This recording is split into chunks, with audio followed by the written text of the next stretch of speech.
All right, continuing on with Chapter 4 lecture video series, Part 2. Last we spoke, I think I stopped on page 225. We're going to start looking at ands, ors, and not operators because you can join these two together to make more robust decisions. You can also do that using nested ifs. It just depends. It's a little quicker to do it this way. You just don't want to go crazy with A equals 3 and B equals 7, not 5 less than 3 plus 2. You don't want all that. But if it's just a couple of things, that's fine. For example, here, I'm using basically the same project I used before. I just changed it a little bit. I've got an integer here, A, assigned with the value of 2, and B assigned with the value of 9.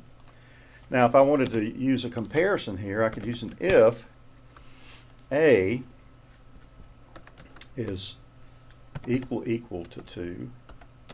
Remember, you have to use equal to test for equality. An assignment operator is a single equal sign. And in C++ and C# and Java are two ampersands. B is greater than 11. All right. What's the rule for an and? You got to go back and think.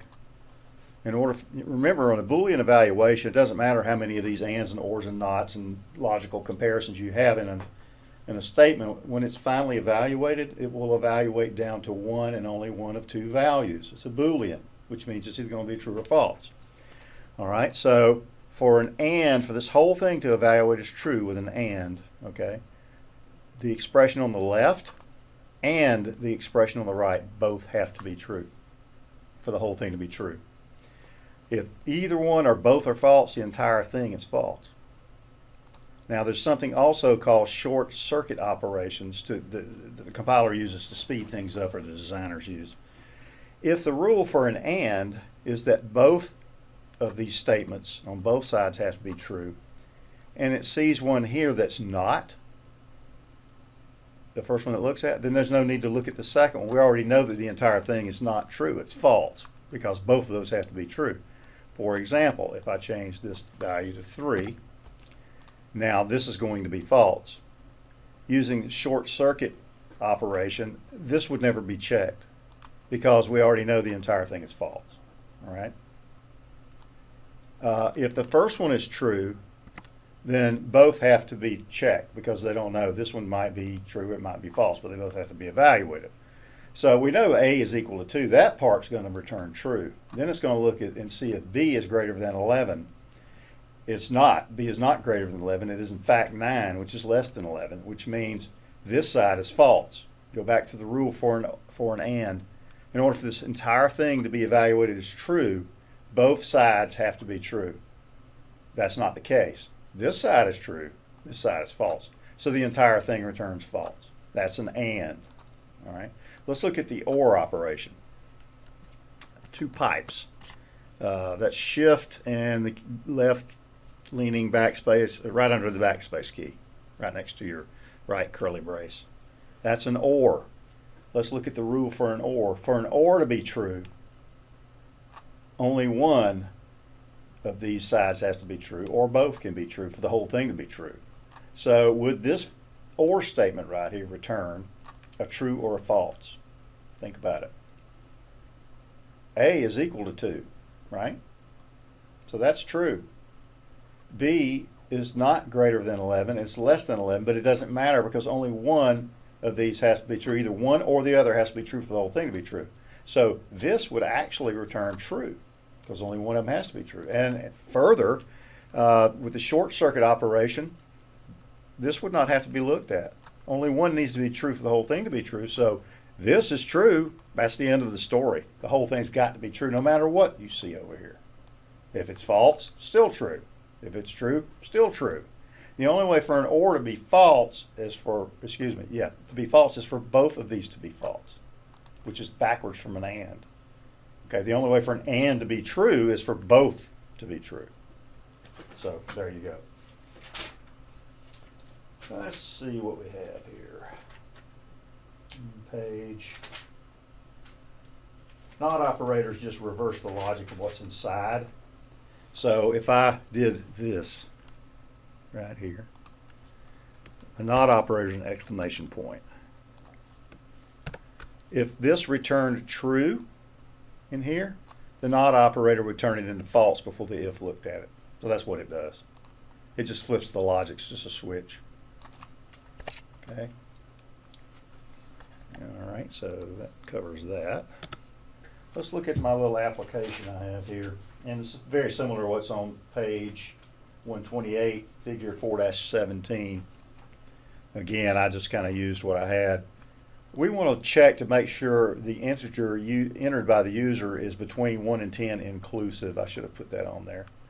Because if it were exclusive, well, there we go. Got an extra little thing I don't need. If it were exclusive, it would exclude 1 and 10, and it would be between 2 and 9. So we're just going to pretend it includes 1 and 10. I'm not going to put that on there. All right, so whatever they enter in here, we're going to check the number to see if it's between 1 and 10 inclusive. Okay, so I've set up a number of type integer because that's what they're asking for, an integer between 1 and 10. I've converted the text value into, a value. And actually, this really should be placed inside here, because if it won't convert to a number, that will throw an error and we'll have a problem. So let's put it inside here. That way, if it throws an error, it'll just give us the error message, and there you go. All right, so we're inside the try catch block. We're grabbing the number. We need to decide if this number is between 1 and 10. How do we do that? Well, you could look at it and see if it's less than 1 or greater than 10. If either one of those are true, then we have a number that's outside of our range, and we need to display a message about that. So if int number, right, is less than 1, because they're integers, or int number is greater than 10, then what do we need to do? Well, we need to display a message box.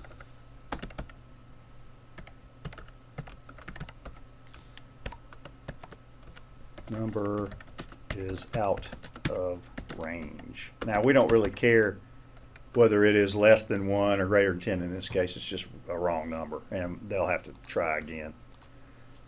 Please try again. Okay. All right, now, let's look at this again. Remember, with an OR, only one of these has to be true for the whole thing to be true, right?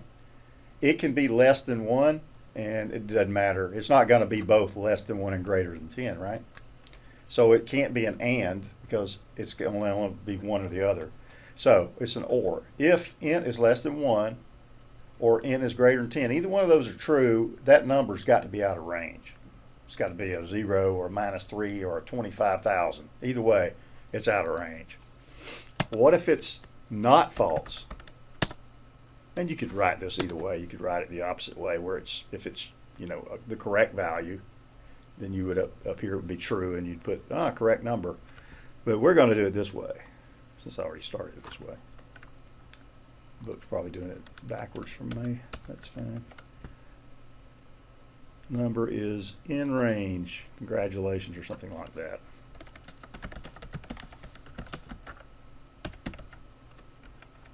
That's good enough. All right. Let's save it. Let's run it.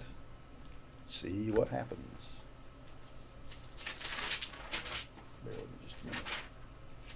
We'll talk about comparing strings. That's based on the ASCII value.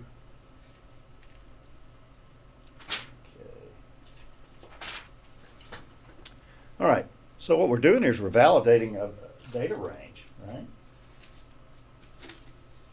And you can use the try catch, which is actually going to take us over to the end of page 242, input validation. All right, so here we go, F5, compile it and run it in debug mode. First thing I'm going to do is I'm going to put in a number that won't convert to anything, or some text. I'm going to check this. Okay, what it did was it displayed a message that was part of the E object. It should have been the EX object. Let's try that again. E is an argument here, so it didn't throw an error on that. Let's try it again. All right, let's try it. Put something like that in there. Oh, there's the message telling us that the input string was not in the correct format. Okay, we can get more specific than that. I mean, you actually can test for actual exceptions, like exception is not a number, not numeric, not alphabetical, divide by 0. You can get into that probably a little bit later, but anyway, you get this is just a generic exception handler. So let's try it again. This time let's put in an actual number. Let's put in a 0. That should pop up and say number is out of range. See, please try again. What if I put in 50? It should pop up again because it's not between 1 and 10 and tell me that the number is out of range. So I'm going to put in a 5, which is between the two. It should say number is correct in the correct range, and it does. Okay? Ands and ors and nots. You can use it for data validation. Okay, the next thing we're going to look at is radio buttons. So I'm going to end this as part 2, and I'll begin part 3 shortly. See you then.